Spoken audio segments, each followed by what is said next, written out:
Hey guys, कैसे हैं आप सब लोग। ये वीडियो शूट करने में मुझे थोड़ा लेट हो गया है। सैटरडे तक ये वीडियो चला जाना चाहिए था यूट्यूब पे, बट आज संडे है और मैं इसका रिकॉर्डिंग करने बैठा हूँ।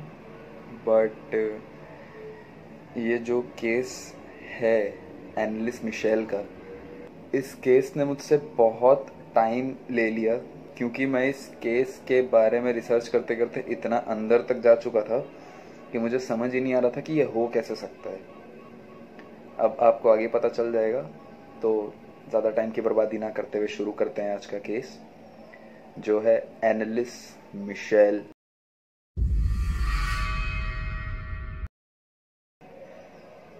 21 सितंबर 1952 में एनलिस मिशेल का जन्म हुआ था। एक क्रिश्चियन, बहुत ही सिंपल कैथोलिक फैमिली से बिलोंग करती थी वो।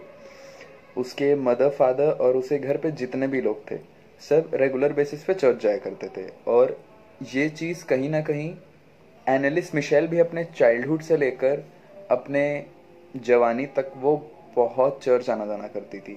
और चर्च आना जाना मतलब मैं नॉर्मल बेसिस पे नहीं कह रहा हूँ, चर्च आना जाना इन द सेंस, बहुत ट्रू सेंस में वो गॉड को बहुत मानती थी। एनलिस मिशेल एक बहुत ही हंसती खेलती लड़की थी 23 साल तक।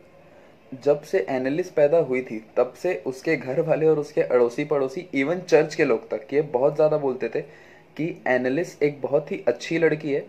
अगर ये ऐसी ही वर्शिप करती रही गॉड को, डेली बेसिस पे चर्च आती रही और डेली बेसिस पे वर्शिप करती रही, तो हम इसको नन बना सकते हैं। बट हंसती खेलती हुई मिशेल की जिंदगी में तूफान तब आया जब वो 23 साल की थी। जब एनलिस मिशेल 23 साल की थी, तब उसे टेम्पल लॉग एपिलेप्सिया नाम की एक बीमारी लग गई थी। एनालिस के घर वाले उसे डेली बेसिस पे डॉक्टर के पास लेके जाते थे, एंड डेली बेसिस पे इन द सेंस हफ्ते में 2 से 3 बार तो रेगुलरली।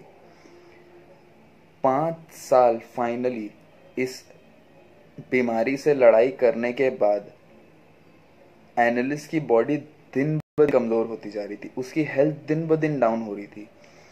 वो कुछ खाती थी तो उसे उल्टी हो जाता था। उसके बॉडी में कुछ चीज़ एक्सेप्ट नहीं होता था खाने के लिए। उसके पेरेंट्स ने 5 साल तक तो ये चीज़ सफ़र कर लिया कि इसे डेली बेसिस पर हॉस्पिटल लेके जाना, एनालिस का हेल्थ गिरते हुए देखना, उसकी बॉडी में किसी खाद्य पदार्थ का एक्सेप्टेंस ना होना, सब चीज़ें उनके पेरेंट्स को पता थी। एनालिस के पेरेंट्स ने एक फादर को बुलाया। जब वो फिर उनके घर के अंदर आया और उस फादर ने एनालिस को देखा, तो फादर के सामने एनालिस उसके बेड के नीचे कारपेट पे गिरी हुई थी। और जनरली उस फादर को ऐसा लगा कि ये एक डेड बॉडी है। आफ्टर दैट 2 या 3 मिनट के बाद ही फादर को पता चल गया कि ये डेड बॉडी नहीं है, एनालिस किसी एक बुरी आत्मा से पोजेस्ड है। उस टाइम पे जब फादर खड़े हुए थे सामने, जब उसने सबसे पहले एनालिस को देखा, तब तो उनको ये लग रहा था कि ये नॉर्मल सी डेड बॉडी है। बट आफ्टर सम टाइम इसको जब कोई मरा हुआ जीव मिला वहां पे, अब ये चीज़ कहीं पे मेंशन नहीं है कि क्या मिला था उसको, छिपकली, चूहा या क्या मिला था, कुछ पता नहीं है। बट एनालिस्ट ने उसको बहुत बुरी तरीके से खाया। जिस टाइम पे फादर ने उसको देखा किसी एक मरी हुई जीव को खाते हुए, तब एनालिस्ट वहीं पे पेशाब कर चुकी थी और वो अपने ही यूरिनेट को पी रही थी। ये देखकर फादर का कहीं ना कहीं जो डाउट था कि इसको किसी भी आत्मा ने पोजेस्ट किया है, वो यकीन में बदल चुका था। क्योंकि फादर को ये चीज़ 100% यकीन हो चुकी थी उस टाइम पे कि ये एक किसी बुरी आत्मा से पोजेस्ड है। उसी टाइम पे एनालिस खड़ी हुई, उसने फादर के फेस पे देखा और एक बहुत क्रीपी सी स्माइल देते हुए एनालिस्ट ने फादर को घूरा। फादर ने एनालिस्ट के पेरेंट्स को ये चीज़ बताया कि आपकी बेटी को जितनी जल्दी हो सके हमें इस पोजीशन से बाहर करना होगा। जो उसके बॉडी के अंदर बुरी आत्मा है उसको हमें निकालना होगा, अदरवाइज आपकी बेटी ज़्यादा दिन तक जिंदा नहीं रहेगी, क्योंकि वो 5 साल से झेलती हुई आ रही है। फादर ने उसी टाइम पे एक्सॉर्सिज्म करने का फैसला किया। एक्सॉर्सिज्म करने के लिए फादर को एक और फादर की ज़रूरत थी जो एक्सॉर्सिज्म के स्पेशलिस्ट थे उस टाइम पे, 1952 के टाइम पे। दूसरे फादर को देखते साथ ये पता चल गया था कि एनालिस के बॉडी में एक बुरी आत्मा तो है ही नहीं, ये मल्टीपल बैड सोल्स का काम है जो इसकी बॉडी को कैप्चर कर चुकी है। जब एक्सॉर्सिज्म चालू हुआ तो फर्स्ट एक्सॉर्सिज्म में तो एनालिस बहुत चीखने चिल्लाने लगी। पहले तो जब फादर्स कुछ मंत्र पढ़ रहे थे तब तक एनालिस को कोई फर्क नहीं पड़ा था। स्टार्टिंग के 2-3 एक्सॉर्सिज्म्स में तो एनालिस को कोई फर्क नहीं पड़ा। चौथा या पांचवा एक्सॉर्सिज्म हुआ उसके घर पे, तब दोनों फादरों को पता चला कि एनालिस मिशेल की बॉडी में 1-2 बुरी आत्माएं नहीं, पूरी की पूरी 6 बुरी आत्माएं थी, जिसमें से सबसे पहले था नीरो, जो एक रोम का बहुत ही फेमस रूलर था जिसने अपनी ही मम्मी और अपनी 2 बीवियों का मर्डर किया था, और इसके बारे में कहा जाता है कि यह बहुत नोटोरियस था। दूसरा, जूडस इस्कैरियट। ये जूडस इस्कैरियट यीशु मसीह के 12 सिखाए हुए स्टूडेंट्स में से एक था जिसने एक प्राइम फादर के कहने पे यीशु मसीह को धोखा दिया था। तीसरी बुरी आत्मा थी केन ने अपने खुद के सगे भाई का मर्डर किया था और गॉड से झूठ बोला था। गॉड ने उसके बदले में उसको कर्स दिया था, केन को।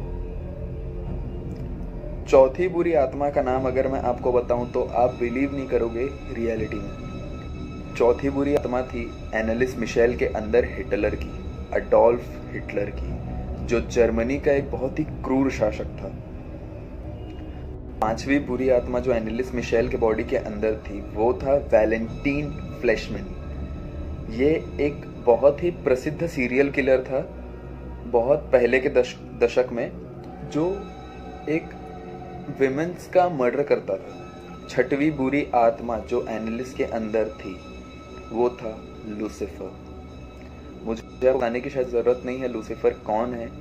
जब दोनों फादर को पता चला कि ऐसा समथिंग कुछ सीन है, मतलब इतनी 6 बुरी आत्माएं हैं एनालिस के बॉडी में, तो दोनों फादर्स बेहद ही ज्यादा नर्वस हो गए क्योंकि Ich hab recht dazu, dass ich in dem Wald rein bin. Ich trag die Idiotsnase noch so lang, bis es lebt wird. Saublöde Wein. Für uns geht's kein Zurück. Nee! In alle Ewigkeit! Wenn ich, der Judas, und der Nero, der Kain und der Hitler, fetzt immer.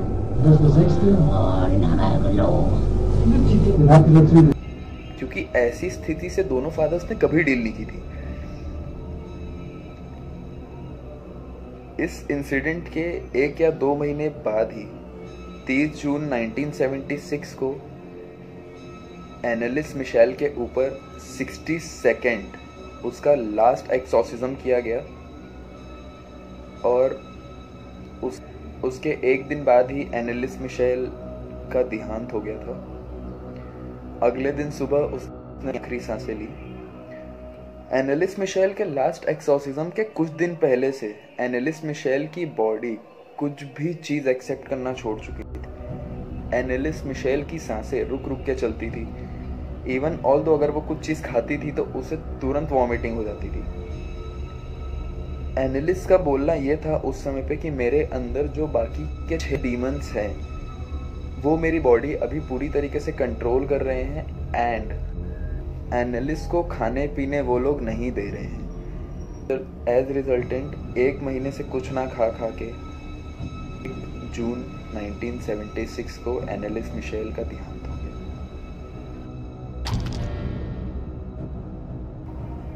अगर मैं आपको बोलूं कि क्या हो ये story झूठ हो सकती है, क्योंकि 2 चांसेस है इस स्टोरी के, either it can be true और ये स्टोरी सच हो ही नहीं सकती है। एनालिस मिशेल को एक बीमारी थी, टेम्पल लॉग एपिलेप्सिया की।